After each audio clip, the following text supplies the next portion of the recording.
இது HD கனடாவின் இன்றைய முக்கிய செய்திகள். இலங்கை செய்திகள். சஜித் அனுர வந்தால் மீண்டும் அழிவுதான், ரணில் எச்சரிக்கை. ஜனாதிபதி தேர்தல் பிரச்சாரத்தில் 10 நாட்களுக்கு போலி செய்தி.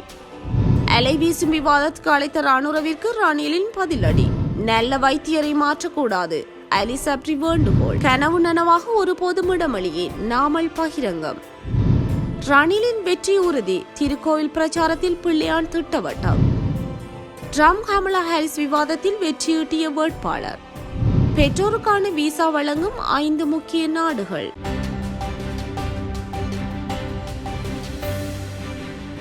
செப்டம்பர் 21 நாட்டை உருவாக்க எரிவாயு சிலிண்டருக்கு வாக்களிக்க வேண்டும் என்று வலியுறுத்திய ஜனாதிபதி ரணில் விக்ரமசிங்க சஜித்துக்கும் அனுரவுக்கும் நாட்டை கட்டியெழுப்ப எந்த திட்டமும் இல்லை எனவும் அவர்களிடம் நாட்டை ஒப்படைத்தால் நாட்டின் பொருளாதாரம் மீண்டும் வீழ்ச்சி அடையும் எனவும் தெரிவித்தார். நாட்டின் பொருளாதாரம் மீண்டும் சீர்குலைந்தால் நாட்டின் எதிர்காலம் தொடர்பில் எவராலும் நம்பிக்கை வைக்க முடியாது எனவும் அவர் சுட்டிக்காட்டினார். அம்பாறை திருக்கோயில் பிரதேசத்தில் நேற்று புதன்கிழமை நடைபெற்ற ரணிலால் இயலும் வெற்றி பேரணியில் கலந்து கொண்டு உரையாற்றும் போதே அவர் மேற்கண்டவாறு கூறினார். எதிர்வரும் ஜனாதிபதி தேர்தலில் ஜனாதிபதி ரணில் விக்ரமசிங்கவின் வெற்றியை உறுதிப்படுத்தும் வகையில் ஏற்பாடு செய்யப்பட்டிருந்த இந்த பேரணியில் பெருமளவான மக்கள் கலந்து கொண்டனர். இந்த மக்கள் பேரணியில் ஜனாதிபதி ரணில் விக்ரமசிங்கே மேலும் உரையாற்றுகையில், நாட்டின் பொருளாதாரத்தை கட்டி எழுப்பும் போது திருக்கோயில் பகுதியையும் பலப்படுத்துவோம். நாட்டின் பொருளாதாரம் சரிவடைந்த வேளையிலே நாட்டை ஏற்றேன்.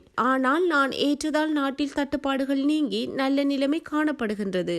அதனால் மக்கள் சுமூகமாக வாழ முடிந்துள்ளது என்றார். பதவிக்கு வந்து 6 மாதங்களுக்குள் தமது கட்சி அரசாங்கத்தை கைவிடும் என்று கூறப்படும் கருத்தை தேசிய மக்கள் சக்தியின் தலைவர் அனுரகுமார நிராகரித்துள்ளார். முன்னர் நாங்கள் ஆட்சிக்கு வரமாட்டோம் என்று சொன்னார்கள். தற்போது எங்கள் அரசாங்கம் 6 மாதங்கள் நீடிக்காது என்று சொல்ல ஆரம்பித்துள்ளார்கள் என்று நேற்று குருநாகலில் நடைபெற்ற பேரணியில் உரையாற்றிய திசாநாயக்க கூறியுள்ளார். தமது தலைமையில் அமைக்கப்படும் தேசிய மக்கள் சக்தி அரசாங்கம் நாட்டின் வரலாற்றில் வலுவானதாக இருக்கும் என்று அனுரகுமார குறிப்பிட்டுள்ளார். ஜனாதிபதி தேர்தலுக்கான இறுதி 10 நாட்களில் போலி செய்திகள் மற்றும் தவறான செய்திகள் அலைவீசும் என்றும் இருந்த போதிலும் தேசிய மக்கள் சக்தி வெற்றியில் தான் நம்பிக்கை கொண்டுள்ளதாக திசாநாயக்க தெரிவித்துள்ளார். இதனால் எங்கள் எதிரிகள் கலக்கமடைந்துள்ளனர். எமக்கு எதிரான பாரிய சதித்திட்டம் தொடர்பில் எமக்கு அறிவிக்கப்பட்டுள்ளது. எனினும் அதற்கு நாங்கள் பலியாக மாட்டோம் என்று அனுரகுமார கூறியுள்ளார்.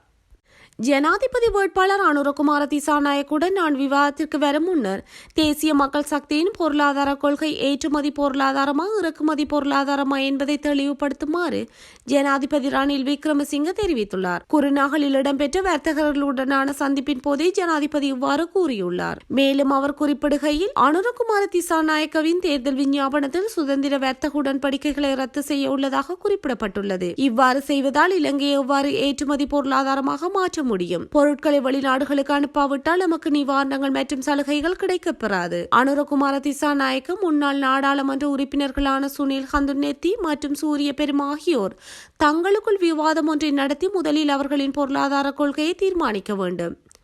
அவ்வாறு உங்கள் பொருளாதார கொள்கையை நீங்கள் அறிவித்ததன் பின்னர் நானும் நீங்களும் இணைந்து சர்வதேச நாணய நிதியத்தின் முகாமைத்துவ பணிப்பாளருடன் கலந்துரையாடுவோம் என்றார். நல்ல வைத்தியரிடம் நீங்கள் சிகிச்சைக்கு சென்று அதனால் நல்ல பலன் கிட்டும் போது அந்த வைத்தியரை மாற்றினால் என்ன நடக்கும் என்பதை மக்களாகிய நீங்கள் சிந்திக்க வேண்டும் என வெளிவிவகார அமைச்சர் அலி சப்ரி தெரிவித்துள்ளார். அம்பாறை திருக்கோயில் பிரதேசத்தில் நேற்று புதன்கிழமை நடைபெற்ற ரணிலால் இயலும் வெற்றி பேரணியில் கலந்து கொண்டு உரையாற்றும் போதே அவர் மேற்கண்டவாறு கூறியுள்ளார். அவர் மேலும் உரையாற்றுகையில், 2 வருடங்களுக்கு முன்பு நாடு பெரும் இக்கட்டான நிலைமையில் இருந்தது. அப்போது IMF நாட்டில் அனைவரையும் ஒன்றுபட்டு செயற்பட முன்வருமாறு வலியுறுத்தியது. ஆனால் எதிர்க்கட்சியினர் அதற்கு முன்வரவில்லை. எதிர்க்கட்சி தலைவர் சஜித்துக்கு பிரதமர் பதவியை வழங்கவும் தயாராக இருந்தோம். அப்போது அவர் அதனை ஏற்றுக்கொள்ளவில்லை. அன்று மக்கள் பட்ட கஷ்டங்கள் இன்று உள்ளனவா என்பதை மக்கள் சிந்தித்து பார்க்க வேண்டும்.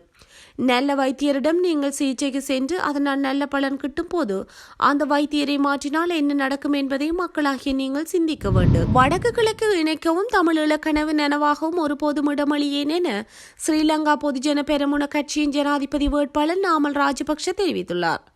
அவிசாவளையில் நேற்றைய தினம் இடம்பெற்ற தேர்தல் பிரச்சாரத்தின் போதே அவர் மேற்கண்டவாறு குறிப்பிட்டுள்ளார். அவர் மேலும் உரையாற்றுகையில், நாம் ஒற்றையாட்சியை பாதுகாப்போம். மாகாண சபைகளுக்கு போலீஸ் காணி அதிகாரங்களை வழங்க மாட்டோம். அனைத்து மக்களினதும் மதம் மற்றும் கலாச்சார உரிமைகள் பாதுகாக்கப்படும். முதலீடு என்ற போர்வையில் தேசிய வளங்களை விற்பனை செய்யும் சூழ்ச்சி நடவடிக்கைக்கும் இடமளிக்க மாட்டோம் என தெரிவித்துள்ளார்.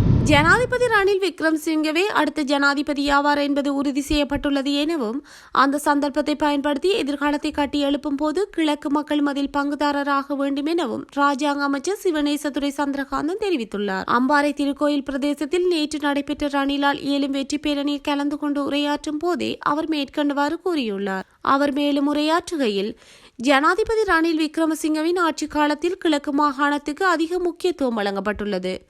மாகாண சபை தேர்தலையும் விரைவில் நடத்தி அதிகார பகிர்வுக்கான ஏற்பாடுகளை செய்ய வேண்டும் என அவர் வலியுறுத்தியுள்ளார்.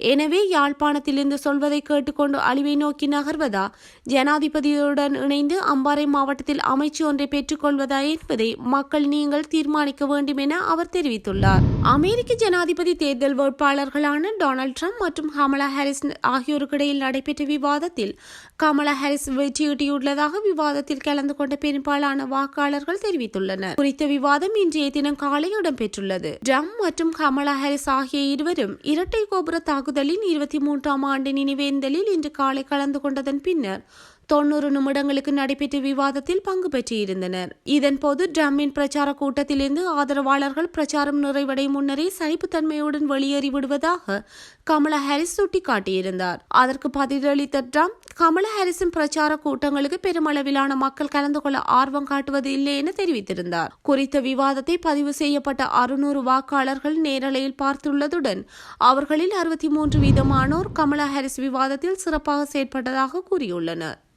குடியுரிமை உள்ளவர்களின் பெற்றோருக்கான விசா வழங்கி தங்களுடன் ஒன்றாக வாழ்வதற்கான வாய்ப்புகளை முக்கியமான 5 நாடுகள் வழங்குகின்றன. அந்த வகையில் Australia, Canada, New Zealand, United kingdom, Germany ஆகிய நாடுகளே பெற்றோருக்கான விசா வழங்குகின்றன. ஆஸ்திரேலியா பெற்றோருக்கான 2 வகை விசாக்களை வழங்குகிறது. Canada parent and grandparent super visa எனும் விசாவை வழங்குகிறது. இது பெற்றோர்களுக்கு 10 ஆண்டுகள் வரை கனடாவில் தங்க அனுமதி அளிக்கிறது. நியூசிலாந்தில் பேரண்ட் ரெசிடென்ட் விசா வழங்கப்படுகிறது. பிள்ளையின் நிதி நிலைமையின் அடிப்படையில் பெற்றோர் விசா வழங்கப்படும். பிரித்தானியாவில் parent of a British child visa அல்லது எல்டரி டிபெண்டன்ட் விசா வழங்குகிறது. ஜெர்மனியில் ஃபேமிலி ரீயூனிஃபிகேஷன் விசா மூலம் பெற்றோர் தங்கள் குழந்தைகளுடன் சேர்ந்து வாழ முடியும். இந்த விசா பெறுவதற்கு குழந்தைகள் ஜெர்மனியில் வசித்து பணிபுரிபவர்களாக இருக்க வேண்டும். இந்த விசாக்கள் பெற்றோர் மற்றும் குழந்தைகள் சேர்ந்து வாழ உதவுகின்றன, மேலும் குடும்ப உறவை மேம்படுத்துகின்றன.